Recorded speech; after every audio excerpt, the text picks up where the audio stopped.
दोस्तों आज हम लोग हिंदी भाषा का सबसे महत्वपूर्ण टॉपिक पढ़ने वाले हैं वाक्य शुद्धि। जो कि आपकी हर परीक्षा में आता है। करंट में जो 4th ग्रेड की परीक्षा है उसमें भी ये टॉपिक दिया हुआ है। लगभग 2 से 3 प्रश्न इसके पूछे जाएंगे इस परीक्षा में। और बहुत ही सरल सा टॉपिक है लेकिन बहुत ही कंफ्यूजिंग सा टॉपिक है। आज की इस क्लास में आप लोग टेस्ट समझ लो या फिर आप लोग पूरा डिस्क्रिप्टिव क्लास समझ लो, क्योंकि मैं पूरा ही समझाऊंगा, बिल्कुल भी बीच में नहीं छोड़ेंगे क्लास को। बस थे तो लास्ट तक देखता रहियो, ठीक है। चलो शुरू करांगा अब हम लोग।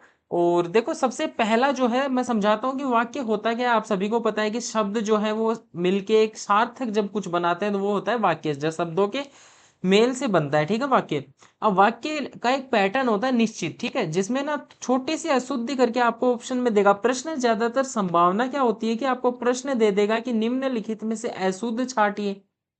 क्या दे देगा? अशुद्ध छांटने को दे देगा। या फिर प्रश्न दे देगा कि शुद्ध को छांटिए।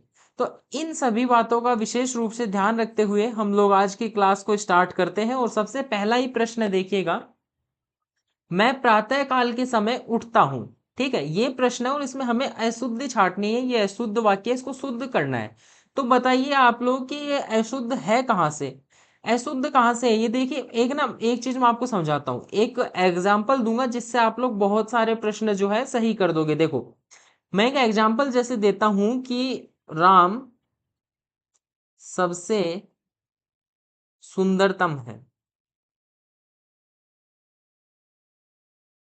अब इस वाक्य में अशुद्धि क्या है? अब देखिए इस वाक्य में अशुद्धि ये है कि यहाँ पे जो तम लगा हुआ है, तम क्या है? तम प्रत्यय है। तम प्रत्यय जो लगा हुआ है इसका अर्थ भी होता है सबसे।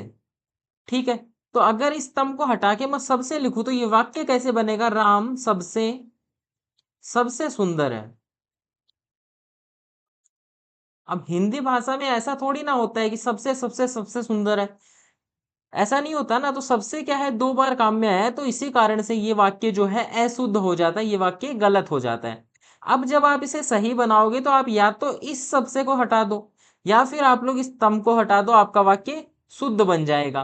तो उसी प्रकार से हम लोग ऊपर वाले प्रथम वाक्य में अगर देखें तो यहां आपको दिखेगा प्रातः काल और फिर आपको दिखेगा समय। काल का अर्थ भी तो समय ही होता है। काल का अर्थ भी तो समय ही होता है। तो जब समय 2 बार आ रहा है तो हमें एक को हटाना पड़ेगा। तो हम लोग इस समय को हटा देते हैं और शुद्ध वाक्य लिख देते हैं, मैं प्रातः काल उठता हूं। बस इसी प्रकार से आप लोग आसानी से पूरा का पूरा जो है वो कंप्लीट कर पाओगे। अब देखिए दूसरा जो प्रश्न है वो भी यही है। यहाँ शय काल नहीं है, यहाँ साय काल है। प्रश्न क्या दिया है? मैं सायकाल समय घूमने जाता हूं। अब यहाँ पे भी वही अशुद्धि है कि यहाँ पे काल दिया हुआ है, यहाँ पे समय दिया हुआ है। आपको एक को हटाना पड़ेगा, तो आप एक को हटाकर मान लीजिए मैं इस समय को हटा देता हूं, तो हमारा वाक्य क्या होगा? मैं सायकाल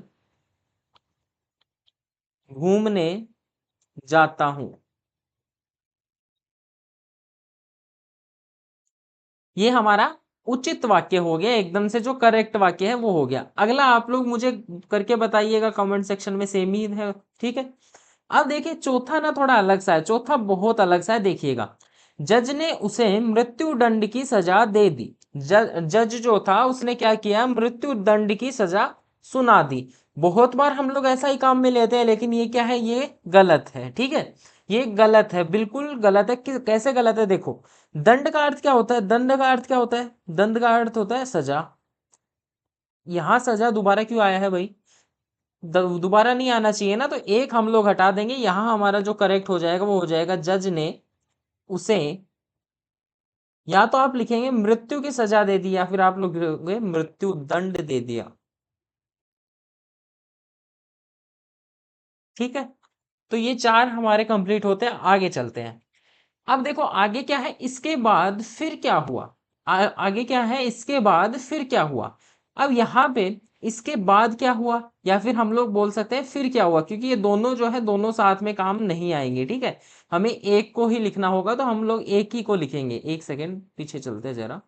हाँ, अब देखिए इसको किस प्रकार से हम लोग लिख सकते हैं। इसको हम लोग लिख सकते हैं, या तो हम लिखेंगे इसके बाद क्या हुआ, इसके बाद क्या हुआ, ऐसा लिख सकते हैं मेरे भाई।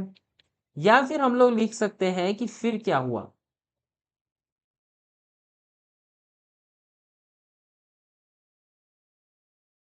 ये है मेरे भाई, ठीक है। ये हमारा सही हो जाएगा, ठीक है, और ये हमारा गलत हो जाएगा। आगे देखो, छठवां प्रश्न देखिएगा, यह कैसे संभव हो सकता है। इसमें भी वही चीज है, कैसे जो है उसका भी प्रयोग और संभव का प्रयोग भी। देखो, या तो आप लोग लिखोगे कि यह कैसे हो सकता है, या फिर हम यहाँ पे प्रयोग कर सकते हैं कि यह संभव कैसे हो सकता है, ठीक है। अब यहाँ देखो, ये हमारा वाक्य है कि यह संभव कैसे हो सकता है। एक सेकेंड, क्लियरली समझो, रुको। देखो, यहाँ पे हम लोग पहला जो वाक्य है उसको प्रयोग इस प्रकार से कर सकते हैं, यह कैसे हो सकता है। अब या फिर हम लोग अपने ऑप्शन के अकॉर्डिंग इसको लिख सकते हैं अलग, अगर कुछ दिया हो, लेकिन उसमें क्या है, उसमें हमें ये दोनों साथ में नहीं लिख सकते, क्योंकि यहाँ पे दोनों का अर्थ जो है वो एक से ऐसा हो जाएगा। अब यहाँ आप लोग दूसरा अगर संभव से बनाना चाहो तो आप बना सकते हो, क्या यह संभव हो सकता है, ठीक है। तो ये दोनों आप लोग बना सकते हो, आपके ऑप्शन पे ये डिपेंड करेगा, ठीक है। सातवां प्रश्न है, मेरे पास केवल मात्र एक घड़ी है। आपको मैं एक नोट लिखवाता हूँ, आप लोग नोट लगा के जरा लिखना, और इम्पोर्टेंट सा नोट है, देखना, रुकिए। थोड़ा अलग कलर से हम लोग लिखते हैं ताकि वो विजिबल रहे आपको अलग से। नोट, क्या नोट है, तीन शब्द आपको मैं देता हूं, केवल, मात्र, एक शब्द और है हमारा, एक शब्द मुझे ध्यान आएगा तो मैं समझाऊंगा, इसी प्रकार का सेम ही अर्थ में प्रयोग होता है। ये जो शब्द है ये एक साथ प्रयोग नहीं होते। क्या होते हैं, एक साथ प्रयोग नहीं होते, ठीक है। ये शब्द जो है वो एक साथ कभी भी प्रयोग नहीं होंगे। तो यहाँ पे हमारी अशुद्धि है कि या तो आप केवल से शब्द बना लो, या फिर आप लोग मात्र से शब्द बना लो, दोनों एक साथ कभी नहीं आएंगे, ठीक है। तो इस प्रकार से आप लोग कर सकते हैं।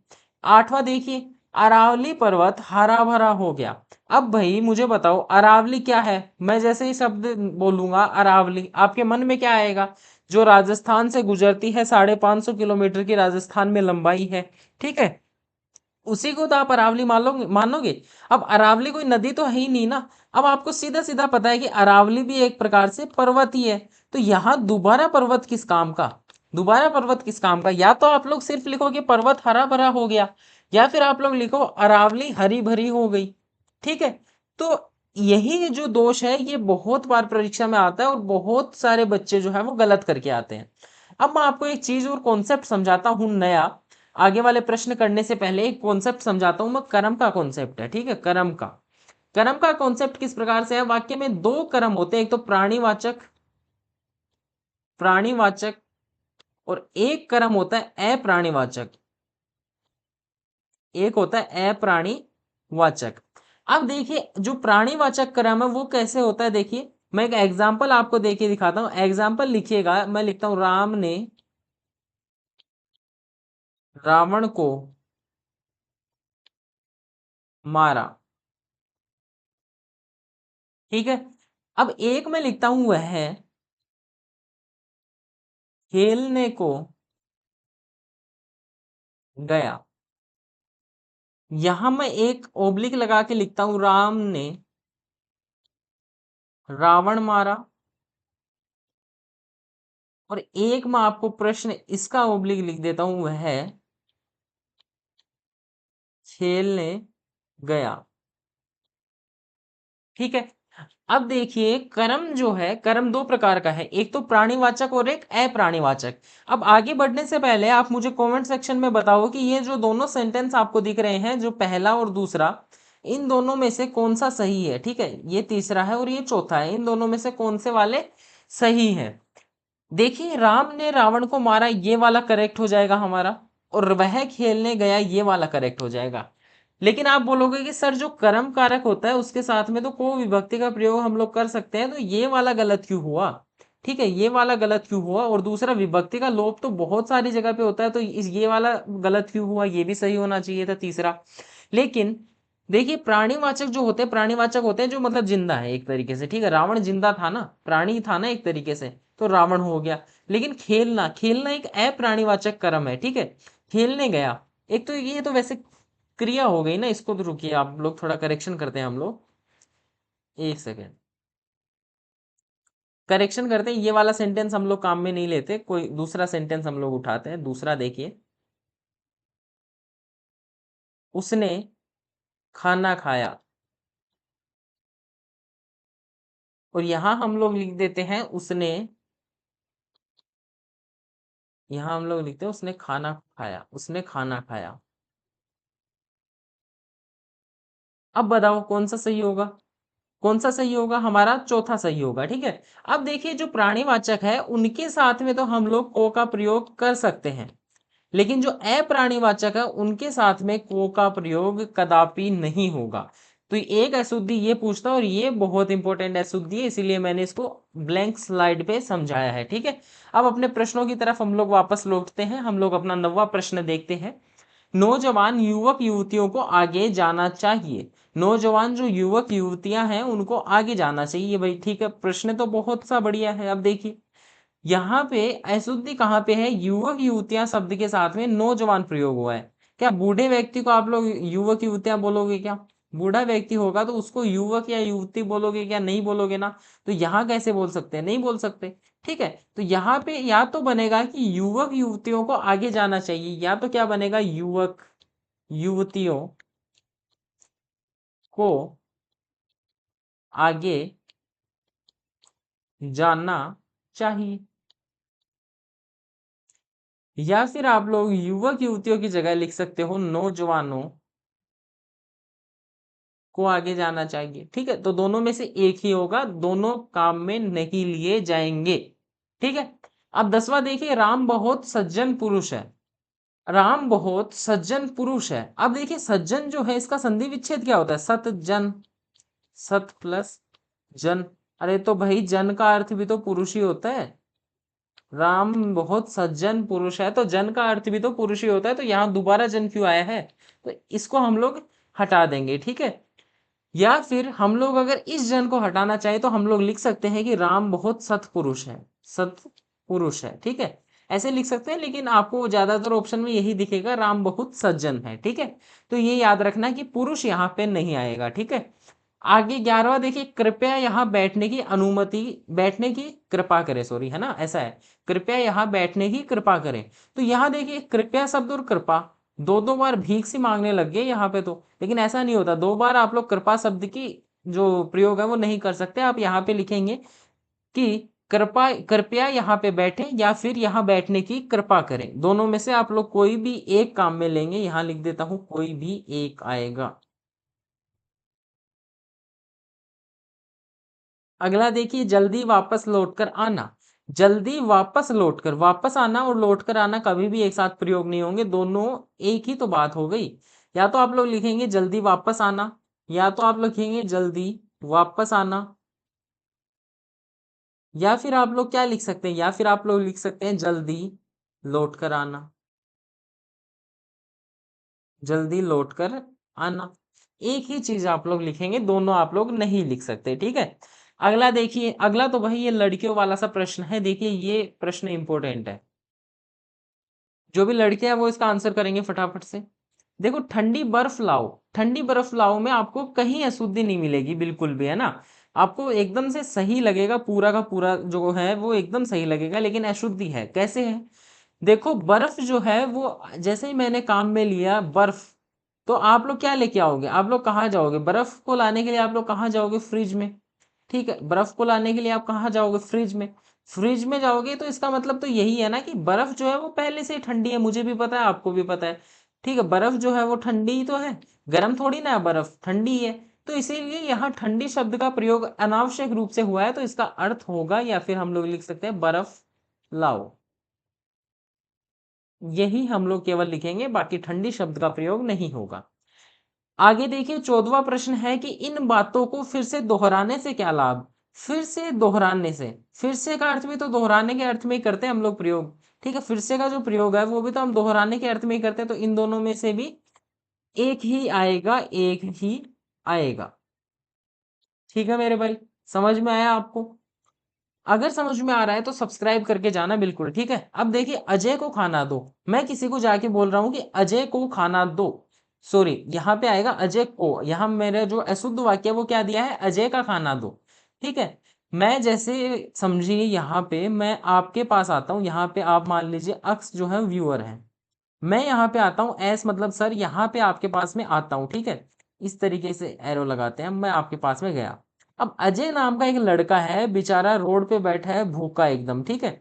तो मैं आपको क्या बोलता हूँ, आप कुछ खा रहे हैं, ठीक है, आपके हाथ में एक प्लेट है, ठीक है, आप कुछ खा रहे हैं ऐसा समझिए, है ना। तो मैं आपके पास में आके क्या बोलता हूँ कि अजय को खाना दो, या फिर हम लोग बोलेंगे अजय का खाना दो। मैं आपको क्या बोलूंगा, अजय को खाना दो बोलूंगा ना। आपके पास में तो आपका खाना है, आप अजय का खाना क्यों लेके खड़े हैं, ठीक है। तो आप मैं क्या बोलूंगा, अजय को खाना दो, तो यहाँ आएगा को खाना दो, ठीक है। तो विभक्ति का प्रयोग बहुत महत्वपूर्ण है, ठीक है। विभक्ति का प्रयोग बहुत महत्वपूर्ण है। आप दूसरे अर्थ में भी देख सकते हो आप लोग, अजय यहाँ पे क्या है, कर्म है। तो कर्म के साथ में कौन सी विभक्ति आती है, को विभक्ति आती है, न कि का आती है, ठीक है। का तो संबंध के साथ में आती है, ठीक है। आगे देखिए 16वां प्रश्न है कि उसने लगभग 100% अंक प्राप्त किए। इसमें आपको डाउट होगा, अब आप लोगों से अगर मैं पूछूंगा तो आप बोलोगे सर शत शब्द 2 बार क्यों आया है, या तो ये हटा दो या ये हटा दो। तो आप लोग गलत हो जाएंगे बिल्कुल, ठीक है। ये तो प्रतिशत मतलब परसेंटेज वाला शत है, ठीक है। इसका तो मतलब सही लगता है कि 100% उसके मार्क्स आ गए, ऐसा तो सही लगता है, ठीक है। लेकिन यहाँ पे पहले तुम बता भी रहे हो कि लगभग और फिर बता रहे हो कि 100%, ऐसा तो नहीं होता भाई, ठीक है। अब मैं आपके पास में बोलो, आप मुझे बोलो सर आपके कितने नंबर आए 100 में से, तो मैं आपको बोलूं यार लगभग 100% आ गए मेरे को। आप मेरे को सामने से एक खींच के रैपट मारोगे, ठीक है। क्योंकि ना ऐसा नहीं होता, ऐसा वाक्य का प्रयोग नहीं होता। या तो मैं बोल रहा हूँ कि 100% ही आएंगे, या फिर मैं बोल रहा हूँ यार लगभग 100% आ गए। पूरे में से पूरे आ रहे हैं, लेकिन फिर लगभग क्यों लगाना हमें। तो यहाँ पे ये जो लगभग शब्द है ये प्रयोग नहीं होगा, ठीक है। आगे चलिए प्रश्न 17 देखिए, वह विलाप करके रोने लगी। वह विलाप करके रोने लगी। अब ये आप लोगों को मैं बता दूं कि ये मिसप्रिंट हुआ है, ठीक है। तो ये एज इट इज प्रश्न सही होगा, ठीक है ना। लेकिन नहीं, ऐसा नहीं होता। ये प्रश्न जो है ये देखने में सही लगता है, लेकिन ये वास्तविक रूप से गलत है। क्यों है, क्योंकि यहाँ है विलाप करके और फिर आगे शब्द का प्रयोग है रोने लगी। तो रोएगी तो वो विलाप ही तो होगा, और अगर विलाप कर रही है तो वो रो ही रही है। तो यहाँ आप लोग लिखेंगे वह विलाप करने लगी, या फिर आप लोग लिखेंगे वह रोने लगी। 18वां प्रश्न देखिए कि देश की वर्तमान मौजूदा हालत ठीक नहीं है। ये तो आपको बिल्कुल समझ में आ गया होगा कि यहाँ जब वर्तमान की बात कर रहा है तो मौजूदा शब्द का प्रयोग दोबारा क्यों किया है, एक ही आएगा इनमें से, ठीक है। ओनली वन, एक ही आएगा, ठीक है। ये प्रश्न बहुत इंपॉर्टेंट है। 19वां प्रश्न का आंसर जिसने दे दिया ना, मैं समझ जाऊंगा कि पूरा ये जो क्लास हुई है ये एकदम सार्थक क्लास हुई है, सबको मतलब समझ में आ गया, ऐसा समझ जाऊंगा मैं। इसका आंसर दे दो बस। वह पानी से पौधे सींचता है। नहीं आता भाई, सींचता में सी आता है, सिर्फ सींचता, ठीक है। वह पानी से पौधे सींचता है, इसका आंसर दे दो, मैं समझ जाऊंगा कि आपको समझ में आ गई क्लास। बताओ, वह पानी से पौधे सींचता है, इसका आंसर दे दो मुझे तो बस। मुझे तो इसका आंसर बताओ, जल्दी से बताओ। देखो इसका आंसर क्या होगा, सींचना क्या होता है। आप घर पे पौधे सींचते हो तो इसका क्या अर्थ समझते हो कि उसमें पानी डाल रहे हो, ठीक है। सींचना का अर्थ होता है पानी डालना या पानी देना। तो जब मुझे पता है कि पानी ही डालते हैं सींचने में, तो यहाँ पानी का काम में लेके क्या फायदा। आप घर पे कॉफी वगैरह तो नहीं डालते रोज पौधों में, नहीं डालते ना, कॉफी से तो नहीं सींचते ना अपनी फसल को। या फिर ऐसा तो नहीं है ना कि इंदिरा गांधी जो नहर परियोजना है राजस्थान में, उसमें कभी कभार कॉफी भी डाल दी जाती है कि फसलों में कॉफी सींच दी जाए, नहीं होता ऐसा। तो इसीलिए इसका जो काम होगा हमारा वह है पौधों, या फिर हम लोग सीधा सीधा लिखेंगे, रुको। इसको हम दो प्रकार से लिख सकते हैं, दो प्रकार कैसे, वह पौधे सींचता है, ठीक है, वह पौधे सींचता है। या फिर हम लोग लिखेंगे वह पौधों में पानी डालता है। एक ही काम में लेंगे भाई, दोनों नहीं लिखेंगे, ठीक है। एक ही काम में आएगा। अब ये 20वां आपका होमवर्क है, या फिर मैं अभी करूँ, बताओ क्या करोगे। देखो, भोजन बनाने की व्यवस्था का प्रबंध करें। प्रबंध क्या होता है, प्रबंध करना, मैनेज करना, मतलब प्रबंधन, ठीक है, मैनेजमेंट। तो यहाँ मुझे बताओ कि भोजन बनाने की व्यवस्था करना या फिर प्रबंध करना एक ही बात तो हो गई। तो यहाँ व्यवस्था शब्द और जो प्रबंध शब्द है दोनों नहीं आएंगे, दोनों में से एक ही आएगा, ठीक है, एक ही आएगा। ठीक है, समझ गए होंगे आप लोग। तो यही थी हमारी आज के 20 प्रश्नों की क्लास। कल हम लोग कुछ अलग टाइप के क्वेश्चंस देखेंगे, इसमें अलग टाइप के वाक्य शुद्धि के प्रश्न देखेंगे। तब तक के लिए आप लोगों की परीक्षा जो है वो बिल्कुल सर पे है, और एक बहुत बढ़िया अपॉर्चुनिटी है आपकी, 54,000 उसमें पद है लगभग, ठीक है। तो बढ़िया से तैयारी कीजिए, और उसके बाद में मुझे नहीं लगता कि इससे बढ़िया मौका आपको कहीं मिलेगा। और याद रखना कि जो जीतता वही है जो जागता है। रात को बढ़िया से पढ़ना, ठीक है, लेट तक, या फिर सुबह उठ के बढ़िया से, अभी 10-15 दिन की बात है, बढ़िया तैयारी करो, ठीक है। चलिए, मैं क्लासेस लाता रहूंगा, उसके लिए आपको चैनल को सब्सक्राइब कर देना है। हमारे जो सब्सक्राइबर्स हैं उसको जल्दी से बढ़वाओ, ताकि आपको भी हेल्पफुल मिले, हम भी बढ़िया कंटेंट बनाएं और भी, ठीक है। तब तक के लिए अगली क्लास में मिलेंगे हम लोग, तब तक के लिए धन्यवाद, थैंक यू।